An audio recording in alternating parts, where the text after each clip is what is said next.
Então, vamos dar sequência ao nosso estudo da Confissão de Fé, né? Confissão de Fé de Londres, de 1689, ou Confissão de Fé Batista, de 1689. Nós ainda estamos no primeiro capítulo, né, que é sobre as Sagradas Escrituras. Então, nós já vimos sobre a suficiência, né, das Escrituras, nossa única regra de fé e prática. Já vimos quais são os textos que compõem a Palavra de Deus, né, Antigo e Novo Testamento. E agora nós vamos ver sobre uma pergunta extremamente relevante, muita gente pergunta sempre, né, sobre os livros apócrifos, né, os livros que não têm inspiração divina.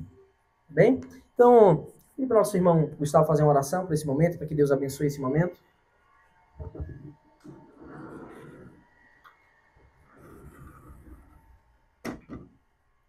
Senhor Deus, nosso Pai, te agradecemos, Senhor, por mais um domingo, um dia do Senhor, na sua presença, ouvindo a sua palavra, Senhor. Te peço que o Espírito Santo nos ilumine nossa mente, dê um entendimento para que possamos entender as verdades que a Confissão de Fé Batista nos traz, Senhor. Nós podemos aprender o máximo possível hoje aqui para que possamos ser os verdadeiros discípulos de Jesus durante a nossa vida. É isso que te peço em nome de Jesus. Amém. Amém.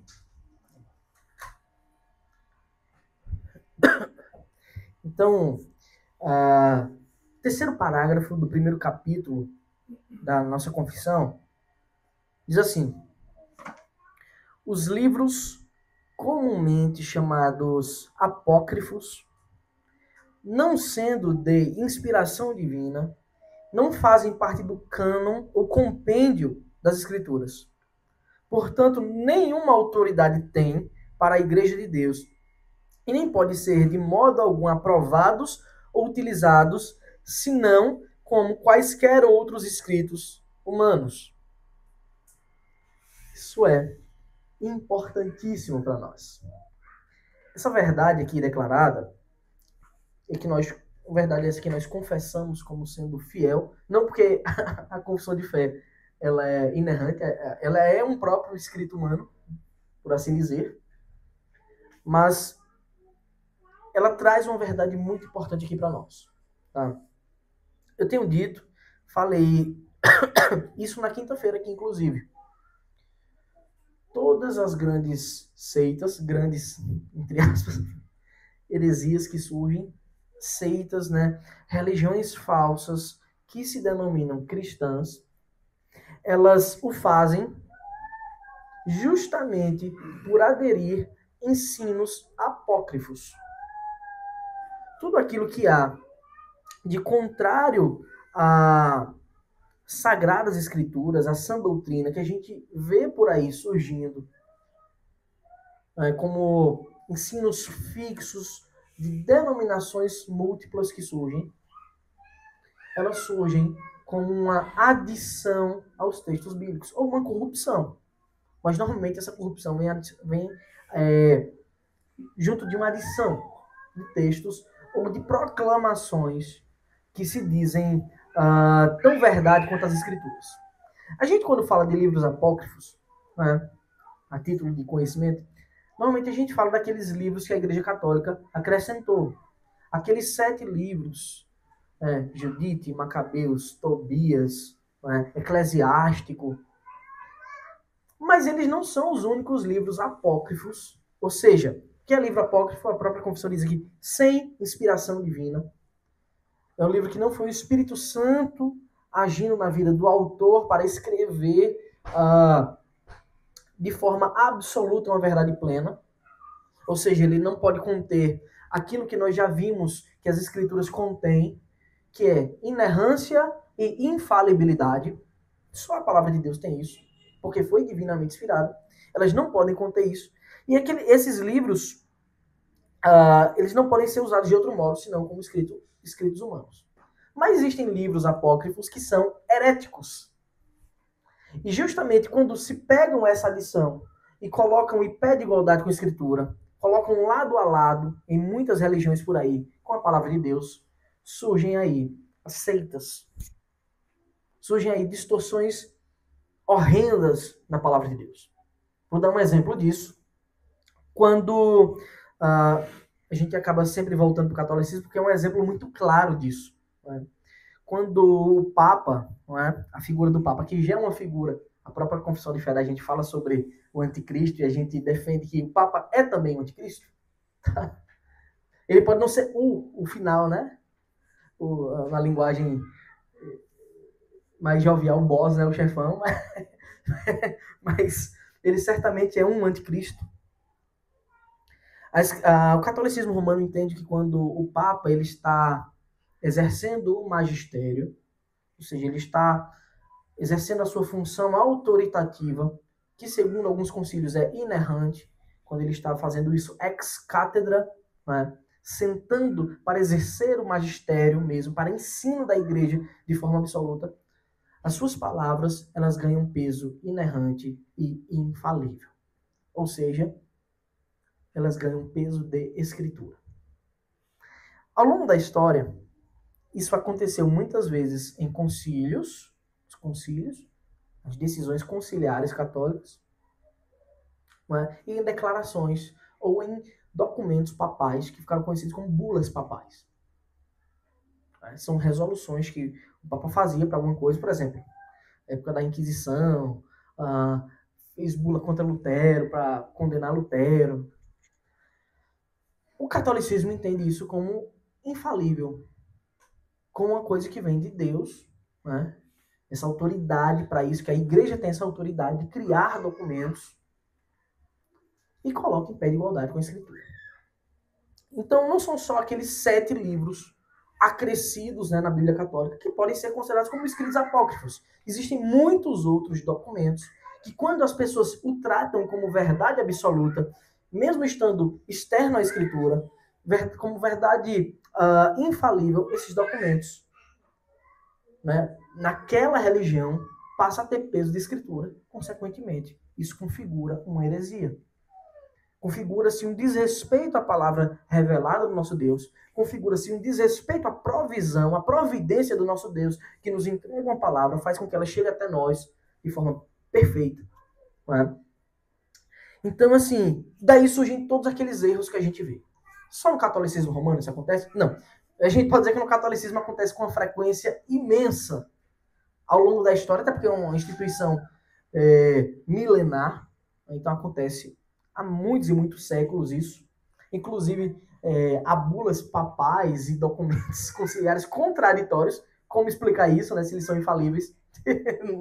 Não se explica. Tá? A gente rejeita. Mas ainda assim, existem outras religiões. Eu falei na quinta-feira sobre os Mormons, que tem o livro dos Mormons, né? Que eles acreditam que um anjo entregou um livro, uma revelação nova, uma coisa especial. Não é? E aí funda-se essa religião nova. Eu falei aqui também sobre... Tem até vídeo disso na internet. A profissão de fé adventista. Uma pessoa faz, não são todos que fazem isso, mas acontece também. Na profissão de fé para o momento do batismo. Você acredita em Jesus Cristo como seu Senhor? Acredito. Acredito que Ele é seu Salvador, que a sua salvação é pela graça, aquela coisa toda. E daqui a pouco você acredita nos escritos da senhora Ellen White. Veja, isso faz parte em alguns adventistas da profissão de fé para o batismo. Então, isso é, obviamente, um escárnio contra a palavra de Deus. Uma grave ofensa contra o Senhor soberano que nos deu a sua palavra. Isso também, irmãos, infelizmente, acontece no meio evangélico e até igrejas sérias, puras, podem ser contaminadas com isso.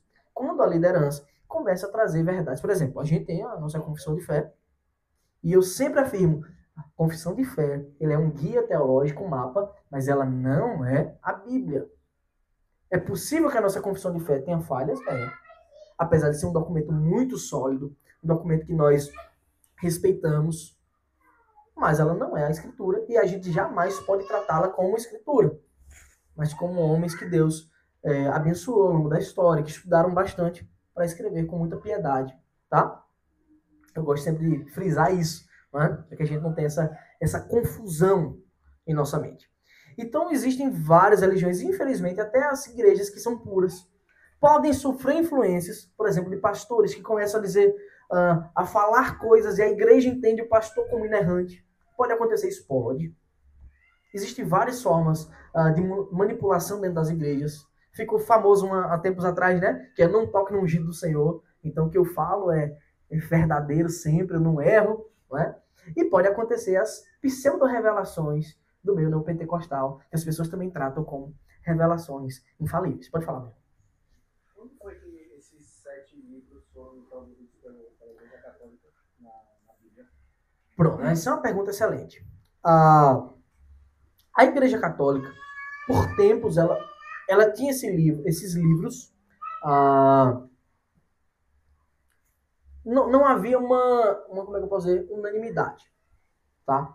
Ela tinha esses livros há séculos, mas no concílio pós-reforma, a Igreja Católica, período contra a reforma, fez um concílio onde ela reafirmou e colocou esses livros como deuterocanônicos, né, que significa um segundo cânon.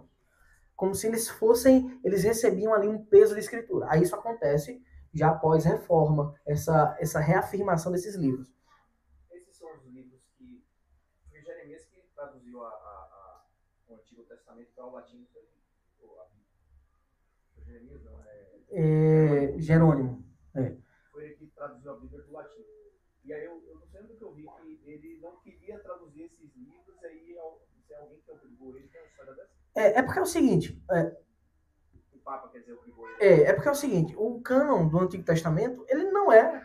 E aí que a Igreja Católica ela cria o argumento dela. O cânon do Antigo Testamento, ela não é de responsabilidade da Igreja. O cânon do Antigo Testamento, ele foi fechado ainda no Antigo Testamento, não é? Antes de Cristo, tá? Os rabinos entendiam coisa. Os rabinos rejeitavam esses livros como sendo de inspiração divina. Tá? Os rabinos antigos, ainda no Antigo Testamento, né? Eu estou falando no Antigo Testamento porque ele ter sido antes de Cristo. Tá? O cânon foi fechado. O que aconteceu foi que, como existia um respeito nesses livros, principalmente o de Macabeus, né? Porque tem a história dos Macabeus, da Revolução contra o Império Romano, da Revolução contra o Antíoco Epifânio, né? Que sacrificou um porco no templo de Jerusalém. Eles tinham respeito porque é um livro histórico. O que acontece é que, na tradução da Septuaginta, algumas pessoas também traduziram esses textos para o grego, que eram textos importantes da história de Israel. Eles traduziram para o grego na Septuaginta. E aí a Igreja Católica quer usar esse argumento. Olha, por que ele traduziu esses livros, então eles são canônicos? Onde é que uma tradução confere peso de escritura? Eu pego um livro qualquer, eu vou traduzir para o português, traduzo junto com os livros da Bíblia. Como eu traduzi para o português, agora eles são canônicos. Não faz sentido algum. Porque o cânon do Antigo Testamento já estava fechado ainda nos tempos antigos. Então a Igreja Católica faz isso. Então, pegando os textos da Septuaginta, eles começam a traduzir para o latim e dizer, olha, esses textos não estão aqui no meio, mas havia a ciência de que esses textos não eram de inspiração divina. Eles traduziram para o latim e existia um respeito com esses livros. O que acontece é que, como esses livros de fato não são de inspiração divina, a Igreja Católica começou a usar eles para trazer doutrinas estranhas. Para buscar deles, por exemplo, doutrina do purgatório. Né? E, finalmente, pós-reforma, quando a Igreja, né, quando os reformadores estavam mais firmes na luta contra essas fraquezas, essas falhas, como purgatório, a doutrina da missa, porque a missa é uma constante repetição do sacrifício de Cristo, a Igreja Católica reúne-se em concílio para reafirmar a canonicidade desses livros. Aí ele cria-se o que nós chamamos, o que eles chamam, na verdade, de deuterocanônicos. Né? Deutero, na vez de segundo cânon, pode falar. Esses deuterocanônicos todos são do Antigo Testamento, né? Todos são do Antigo Testamento. Todos do Novo Testamento são iguais. São iguais. É porque uma vez eu conversando com minha mãe católica, né? E ela me passou um texto de Eclesiástico. Né?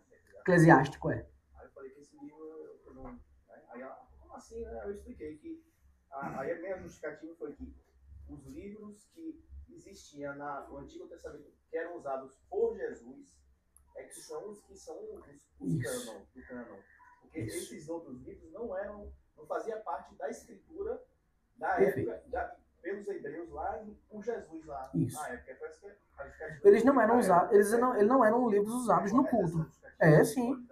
Pode. Eles não eram usados por Jesus como livro canônico. Não eram usados pelos próprios rabinos como livro canônico.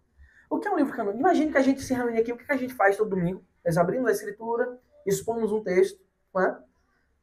Não ia acontecer de na época, né? A época do Segundo Templo, né? Eles passaram a adorar em sinagogas. Não ia acontecer na sinagoga, vamos abrir para pregar hoje o texto eclesiástico. Não era para acontecer isso. Pode ser até que algum herege tenha feito isso, mas não era para acontecer. Não é? Porque ele não fazia parte do cânon. Eles pegavam os textos de Isaías, Jeremias, Obadias, Daniel. Daniel teve acréscimos também, né? Ele acrescentou textos no livro de Daniel. Além de acrescentar livros, acrescentaram textos. Fizeram adições, né? Adicionaram capítulos no livro de Esther, não foi? O livro de Esther é bem maior na Bíblia Católica. Né? Então, assim, foram várias adições e sabe-se por quê. Essas adições nunca foram da prerrogativa da igreja neotestamentária. Sempre foram prerrogativas do povo antigo, dos judeus. Né? Tanto que eles rejeitam, se você for pegar uma Bíblia judaica hoje, eles não vão de um judeu sério, a gente sabe que eles rejeitam Cristo, mas que preservam ali as tradições antigas, eles não vão usar esses livros, essas adições que a Igreja Católica usa. Né? É muito interessante isso, muito interessante. Porque mostra a incoerência. Mas existem outros fatores importantes que a gente deve estar ciente. A Escritura, ela dá testemunho da Escritura. Isso é importantíssimo. A palavra de Deus dá testemunho da palavra de Deus. E dá testemunho deixando claro que isso é canônico. Tá? Lucas 24, 27. E para Gabriel ler aí em voz alta, tá de frente. E começando por Moisés e todos os profetas, explicou-lhes o que constava a respeito dele em todas as escrituras. Uma coisa interessante. A gente vê Jesus, né, pregando a palavra de Deus, pregando a palavra dele mesmo. E esse texto é incrível, é um dos textos que eu acho mais bonito da Escritura, que esse é o famoso texto de Jesus no caminho de Emaús com os discípulos, né? Que ele começa a falar, os discípulos não reconhecem que é Cristo, né? Ele estava propositalmente oculto dessa forma, né? Não tinha se revelado como o Cristo glorioso para eles.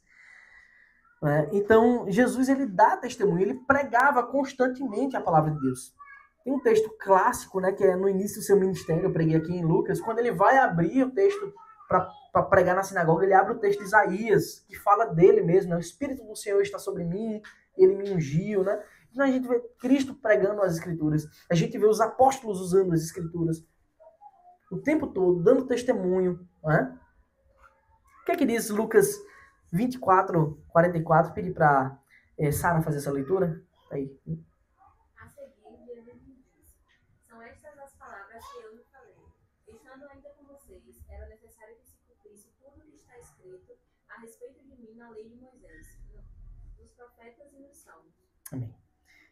É muito interessante porque o Senhor Jesus, ele vai dando testemunho das Escrituras, dos textos. Não é? O povo judeu entende que houve um silêncio profético. O povo judeu entende que houve um silêncio profético da parte de Deus. Então, Romanos 3:2, Paulo diz, né, perguntando-se sobre a importância dos judeus, né, Paulo diz assim, muita, sobre todos os aspectos, principalmente porque aos judeus foram confiados os oráculos de Deus. Lembra que lá em Romanos Paulo está fazendo uma intermediação, né? Naquela igreja havia judeus e gentios convertidos a Cristo. E aí é um problema muito grande, né, no primeiro século, porque o judeu queria impor aos gentios: vocês têm que ter uma dieta, não pode comer camarão, não pode comer isso, não pode comer aquilo, não pode comer carne de porco. Os romanos comeram isso a vida inteira, se converteram, não viram isso na mensagem do evangelho.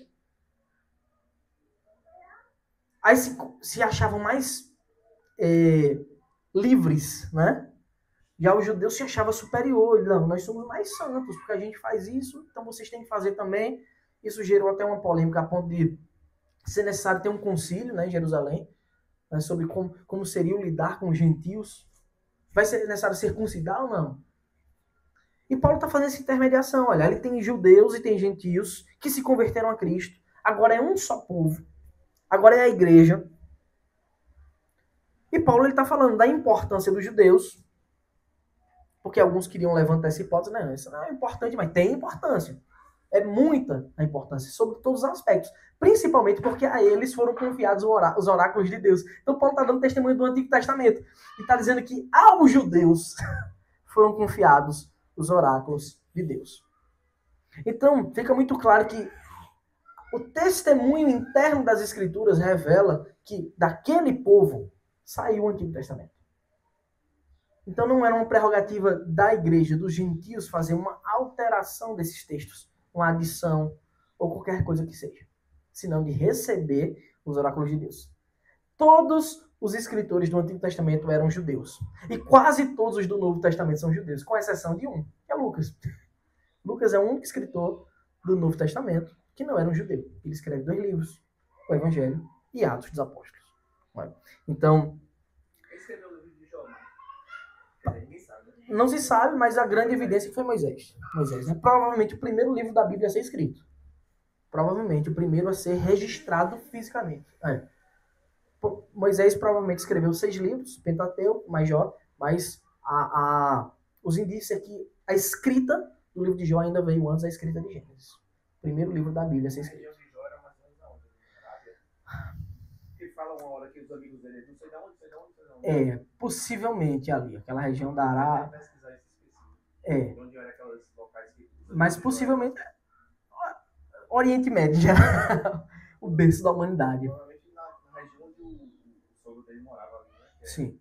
Ele teve ouvido aquela história por ali. Uhum. Mas fala de não é, tipo, pode ser que seja uma história que de fato aconteceu e pode ser que não. Eu discordo dessa ideia. Existem teólogos que levantam essa hipótese de ser um livro mais poético, né? Eu discordo da ideia. Porque eu já vi, tipo, que a gente não pode levar tudo que está escrito no livro de Jó e colocar na letra, assim, como se fosse fato que realmente aconteceu. Não. Então, é porque alguns teólogos entendem como um livro poético, mas não é um livro narrativo.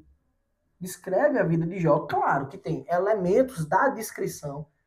Quando eu vou descrever uma coisa sobre a minha vida, cita. Na verdade, Jó é citado na Bíblia toda. Salmos, tem vários. Você vai ler Jó, você vai ver a fala de alguns amigos, eles se assemelham muito a muitos textos de Salmos, de Provérbios, de textos do Novo Testamento. Alguns teólogos levantam a hipótese de Jó ser um livro poético, quer passar uma mensagem geral. Não é? Bem, a própria essência do livro diz o contrário. Agora, quando eu estou dizendo que é um livro descritivo, ele descreve o que acontece com Jó, descreve o confronto dos seus amigos, né, dizendo, olha, Jó, você está errado de alguma forma, você tem que reconhecer. E Jó, não estou, não fiz nada. Ele fica esse debate, né? Depois vem um jovem debater com Jó. Então, assim, tem vários ensinos por trás. Tem, mas é um livro narrativo. Agora, as narrativas, eu vou descrever uma coisa sobre minha vida. Eu posso usar hipérboles, figuras de linguagens que são não literais para explicar, posso. Isso não quer dizer que não seja narrativo. Continua sendo narrativo de um fato que aconteceu, só com figuras de linguagens. Tá? Então eu entendo Jó como sendo literal, sim.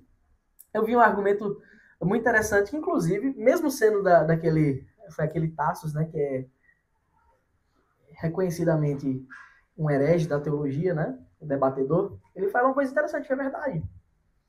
Que Deus, no final de tudo, dá tudo em dobro para Jó, né? Jó tinha 10 filhos antes, não sei quantos jumentos, camelos, não sei o quê. E ele começa a dizer, né? Só que no final do livro, Deus dá tudo em dobro para Jó e ele dá 10 filhos para Jó. Você pensa, não era para Deus dar 20 filhos para Jó? Não, é porque os filhos, eles continuam vivos na eternidade. Eles não deixaram de ser filhos. Mostrando uma verdade teológica que é uma verdade teológica. A vida não se encerra aqui. Não é? Isso é muito interessante. Mas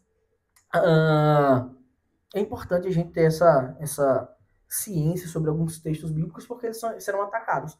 Jó, por exemplo, é um texto bíblico que dá provas da existência de dinossauros, por exemplo. Né? É lá que está o Behemoth, ele começa a descrever, e quando você vai ler as descrições, ele está descrevendo um dinossauro. Eita, a Bíblia não fala de dinossauro. Fala, tá lá, só não vai usar o nome dinossauro, vai usar outro nome. Fala de Leviatã, fala de... E ele dá uma descrição física desses bichos, né? De como ele conseguiria descrever, obviamente, né? Então, muito interessante o livro de Jó. A gente leu esses dias em casa. Nossa leitura doméstica.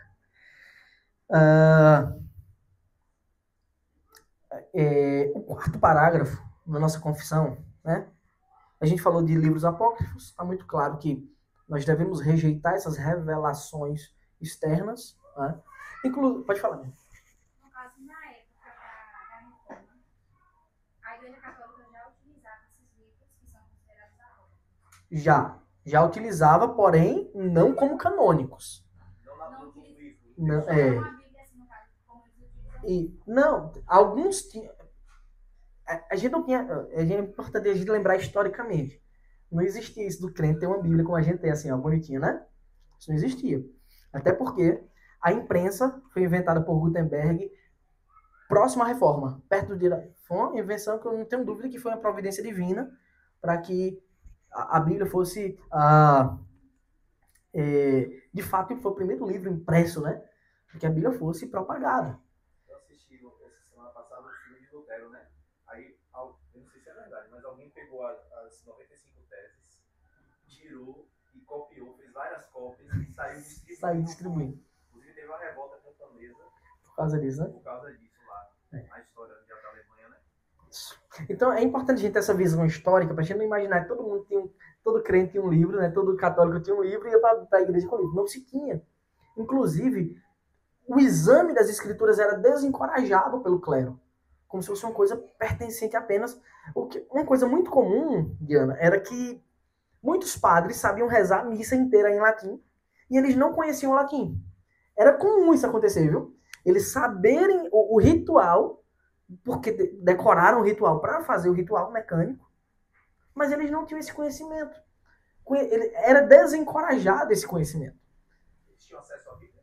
Alguns tinham acesso, outros não, porque não era... Eu vi no filme que ele não tinha acesso à Bíblia. Ele só foi descobrir quando alguém mandou ele para fazer teologia. Isso, só depois. Aí Lutero começou a estudar, tornou-se um doutor. Ele era um doutor da igreja, tá? E a gente fala muito de Lutero, né? Talvez você imagine um rebelde, né? Ele era um doutor da igreja, alguém que estudava muito, ele foi um monge da ordem agustiniana, alguém que pôde ter um acesso à escritura e sabia-se que esses livros... É porque assim, quando a gente pensa... A gente tenta muito... óculos culturais, eu sempre tenho dito isso, né? A gente tenta muito ler a história pela nossa visão. Então a gente pensa o católico indo para a igreja com a Bíblia, com os seus livros. Não existia isso. Na verdade, os padres, muitos não tinham a Bíblia. Então não tinha esse compêndio como a gente vê assim num volume, sabe? Isso passou, isso foi um avanço dos pré-reformadores, né? Você tem o John Hus, o Savonarola, o Zwinglio, né? Alguns deles traduzindo a Bíblia, inclusive para o inglês, né? Para o inglês, para que pudesse ser. E esses livros já eram entendidos como não sendo de inspiração divina, mas livros respeitados, mas não de inspiração divina, entende? Então, a imprensa vai ajudar isso. Inclusive, a Igreja Católica desencorajava a leitura, né, dos fiéis aos livros. E o que acontece é que um dos princípios da reforma é o princípio do livre exame. Que a Igreja Católica, até hoje, você vai no Instagram, esses debates, vocês vão ver, tá vendo aí, tá feliz, Lutero? Quando acontece alguma presepada na igreja, né? Aí fica essa frasinha, tá feliz, Lutero, né? Até hoje eles acusam a igreja protestante de pregar a livre interpretação, o que é uma mentira. Nós nunca pregamos a livre interpretação dos textos. Nós pregamos o livre exame, coisa que eles desencorajavam. O que é o livre exame? Todo crente tem o direito de ter a escritura, ler, interpretar. A gente vê isso na Bíblia, vê os bereanos fazendo isso. Mas por tempos, a Idade das Trevas, Idade Média ali, esse exame foi desencorajado. Na verdade, também era um período onde a proporção de pessoas que eram alfabetizadas era muito baixa também, né? Então não era só ter a Bíblia, era saber ler, isso não era acessível a todos. A primeira escola pública, o conceito de escola pública nasce na Reforma com Lutero, para quem não sabe. O conceito de escola pública nasce na Reforma protestante. Então, que o objetivo era justamente ensinar as escrituras. Então é importante a gente ler as coisas de forma histórica, né? Então tinha-se os livros, tinha que é um argumento que eles usam, a gente já tinha os livros. Tinha os livros, mas não usavam como canônicos. O uso como canônico acontece, é reforçado em um concílio que acontece pós-reforma, um concílio, né, que vai levar aí um movimento de contra-reforma, que era justamente para rebater. Como é que a gente rebate agora? Não, a gente diz que tem os livros, já que a igreja, os protestantes estão pregando o princípio do sola escritura, para dizer que a igreja católica está errada em vários pontos. Como é que a gente rebate isso? Não, vamos tentar arranjar um livro aqui que argumente contra eles, né? E aí eles criaram um segundo cânon. É por isso que esses livros, até para os católicos, são chamados de livros deuterocanônicos. Eles não têm como negar isso, porque eles iam ter que brigar com a história. Eles não dizem, esses livros são canônicos. Hoje eles tentam trazer esse argumento. Mas oficialmente esses livros para eles são deuterocanônicos. Essa expressão deuterocanônico significa segundo cânon. Faz parte de uma segunda resolução posterior de cânon, que é nada mais nada menos que um acréscimo. Estou acrescentando. Não, é isso, não se tinha pregação. A missa era mecânica. Era um ritual decorado mecânico. Tá? Os que conheciam umas coisas eram muito poucos. O debate bíblico nessa época, né, na época da Idade Média, era uma coisa muito restrita para uma aristocracia, para um grupo mais seleto de pessoas que tinham acesso a estudo, que eram debatedores filosóficos, né? E aí surge, na Idade Clássica, o escolasticismo, surgem movimentos teológicos, mas isso aí não chegava para as pessoas. Sabe? Isso era lá, no alto clero. A maioria estava se preocupada como? O Papa dá uma bula, faz uma bula papal, diz: vocês têm que ficar falando isso aqui. Então era venda de indulgência, perdão de pecados. Eles não precisavam de argumentação bíblica, como a gente fala. Eu faço uma afirmação aqui, vamos ver na escritura. Está aqui um texto, ó. Vamos ver se a Bíblia está aprovando isso que eu estou dizendo. Eles não faziam isso. O que eles faziam é: a igreja está ensinando isso. Você vai contra a igreja? Você vai dizer não para a igreja? A igreja era dito que era a palavra de Deus ali. A gente está representando Deus. Você vai ser condenado por Deus. E dependendo da sua rebeldia, você vai ser condenado à morte pela igreja também. Quem é que vai dizer não? Lutero é resgatado, né? Ele é sequestrado para não ser assassinado. Entende? Então, assim, é porque a gente tem muito a nossa visão atual de igreja e de como a igreja católica se comporta hoje. A gente imagina que no passado era assim. Mas não era. Os fiéis, eles não iam com a Bíblia. Vou ver o que é que o padre vai pregar hoje. Não era assim. Entende? A missa era, e até hoje a missa, segundo resoluções conciliares para os católicos, a missa é um constante ritual do sacrifício de Cristo. Em toda missa, Cristo é sacrificado. Se tiver 10 missas hoje aqui em Sarrinha, Cristo vai ser sacrificado 10 vezes hoje.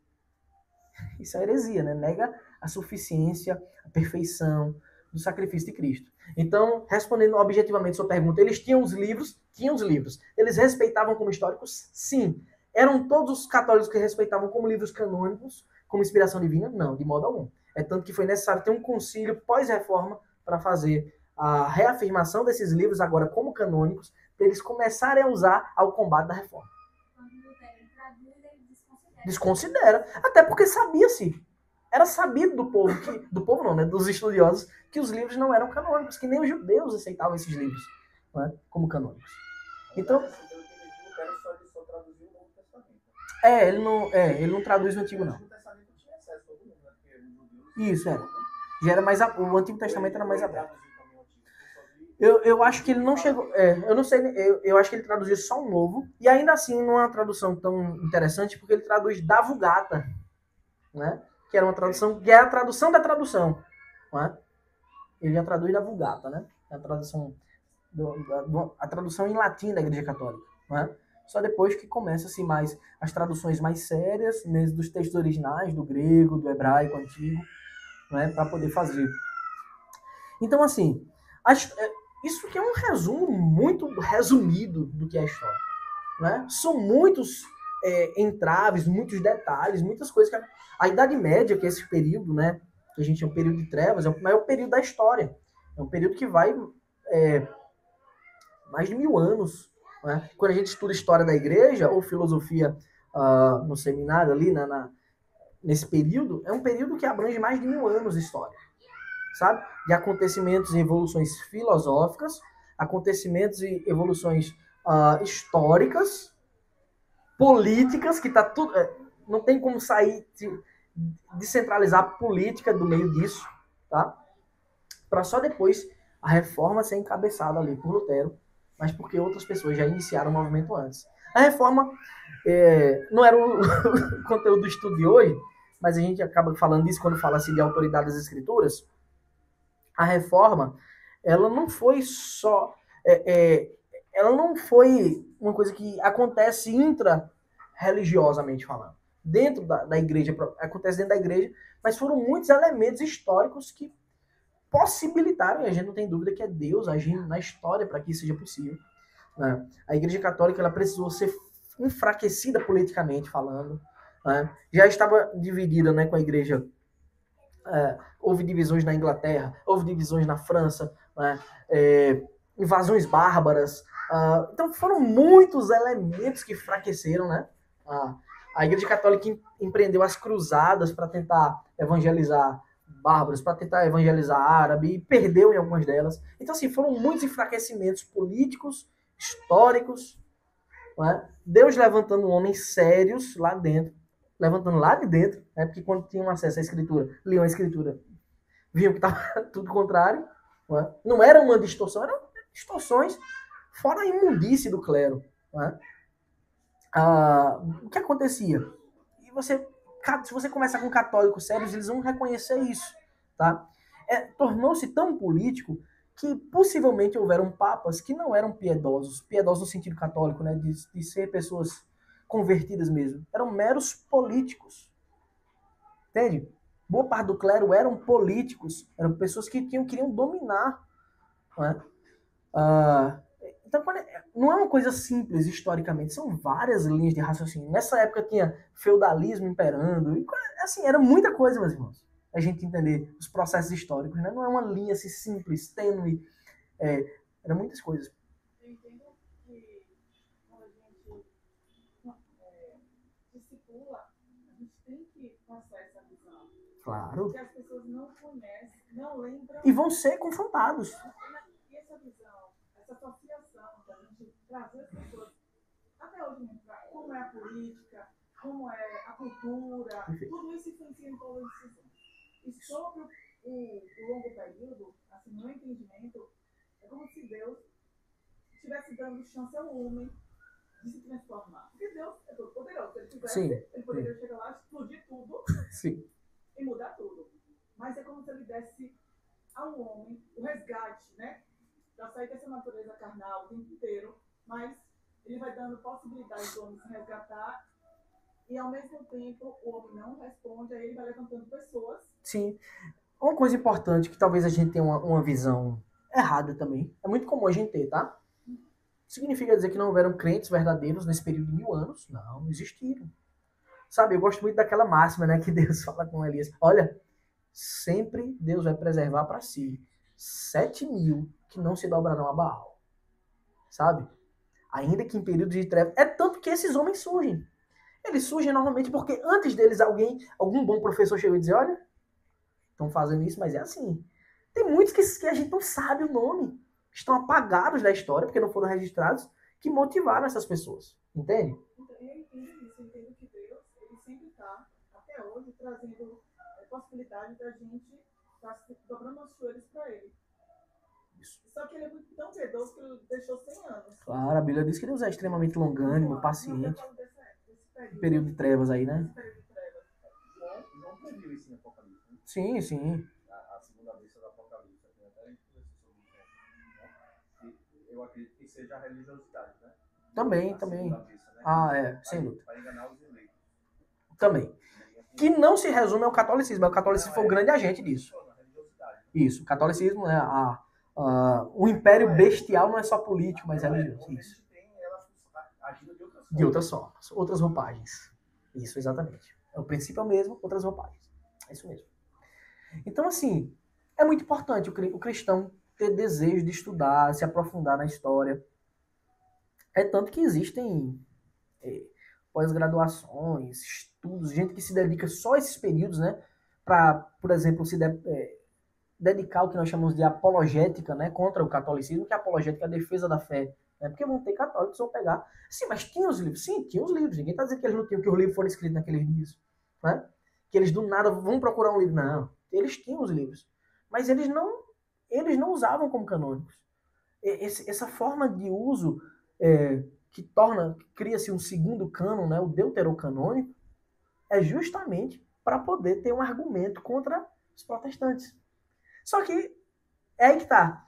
A igreja vai dizer assim, nós temos a prerrogativa de escolher, a igreja que escolhe a Bíblia. Será? Porque a instituição igreja, como nós a temos, fundada por Cristo, eu gosto muito de entender que a fundação, assim, no sentido... Aqui tem agora, a autoridade da igreja acontece lá no Pentecostes. Para mim, aquilo ali, um domingo, no dia do Senhor, 50 dias após a Páscoa, é um domingo, tá? Dia de Pentecostes, dia da descida do Espírito. A igreja reunida ali, né? Agora funda-se a igreja, Atos vai ser muito claro nisso, né? A gente entende que a igreja sempre existiu no sentido espiritual, por causa do nosso bom aliancismo. Mas, quando a igreja firma-se quanto igreja, os escritos do Antigo Testamento já estavam sendo usados há milênios. Quando Cristo vem ao mundo, Moisés já tinha morrido há uns 4.000 anos. Uns 3.000, 4.000 anos. Então, assim, não faz sentido ficarmos debatendo, dizendo assim, a prerrogativa da escolha dos livros é da igreja. Nunca foi. E é isso que a igreja católica... Achando que a igreja que trouxe tudo isso. Exatamente. E é um argumento católico. E continuam repetindo. E vão continuar repetindo. Surgiu a igreja, surgiu o mundo, surgiu a igreja. A igreja fez a Bíblia. Eles dizem isso. Né? E veja como isso é uma afronta à autoridade, à inspiração divina. Porque é Deus que inspira a Escritura. Isso é uma afronta à inspiração divina. Humaniza, né? Destitui Deus. Quer dizer, eles vão dizer, não é que destitui Deus, né? Que eles dizem, a gente tem um domínio sobre Deus. A gente que diz onde é que Deus está inspirando ou não. Deus inspira de acordo com a minha necessidade. Porque tiveram os livros por séculos, mas para fechar o cânon necessitou ser ali no século XVII, pós-reforma. Ou no século XVI, né, pós-reforma, para fazer o fechamento do cânon. Né? Diz assim, não, agora temos um segundo cânon, e nem é do Novo Testamento, é do Antigo. Tiveram que apelar para o Antigo Testamento, né?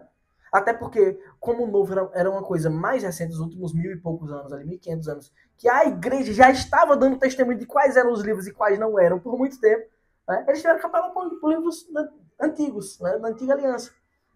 Então, assim...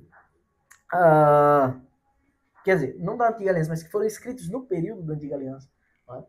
Então, qualquer bom teólogo, gente séria, vai entender que pessoas piedosas, que isso aí foi um acréscimo, né, da Igreja Católica e que a gente não pode utilizá-los como inspiração divina. Né? E interessante outra coisa, a Escritura dá testemunho da Escritura. Nenhuma boa doutrina da Escritura a gente extrai de um texto só. A gente extrai princípios de um texto, verdades, mas doutrina, ela sempre está expressa em vários pontos da Escritura. Mostre um ponto do Novo Testamento, fala-se de purgatório. Você não vai encontrar. Você não vai encontrar. Então, é aquela coisa, né? Amar a palavra de Deus, se deixar ser dominado pelo Espírito de fato de Deus, para não cairmos desses erros esses que têm levado muita gente atualmente, tá? Muita gente. Existem agentes, né, infiltrados em outras áreas, a política, levando gente para o catolicismo, né? O Brasil Paralelo é um exemplo disso. Tá? Tem gente, é incrível, fala de direita, né, é conservador, não é não. É uma forma de pregar pró-catolicismo romano. Né? E nós temos que ter cuidado com isso, porque o diabo é astuto. O diabo não precisa semear o ateísmo, ele só precisa semear o falso entendimento das Escrituras, no senso de religiosidade do povo. Veja, a Igreja Católica é uma maior, né, das heresias, das seitas, mas é uma. Existem muitas outras. Outras com nome de igrejas evangélicas, né? Outras com nome de batista, outras com nome de... existem igrejas presbiterianas, não, obviamente, da presbiteriana do Brasil, que é a igreja séria, né? Mas usam um nome e corrompem, não é? Então a gente tem que ter muito cuidado, que o título da placa não quer dizer muita coisa, infelizmente. Né? Temos que ver os costumes, como o povo se comporta, se realmente é um povo. Mas isso é um grande consolo para nós. Deus sempre reserva os seus 7.000 que não se dobram a Baal. Tá? Tudo bem, irmãos? Acho que o tempo já avançou bastante. Alguém quer falar mais alguma coisa? Perguntar alguma coisa? Então podemos encerrar, né? Vamos colocar de pé.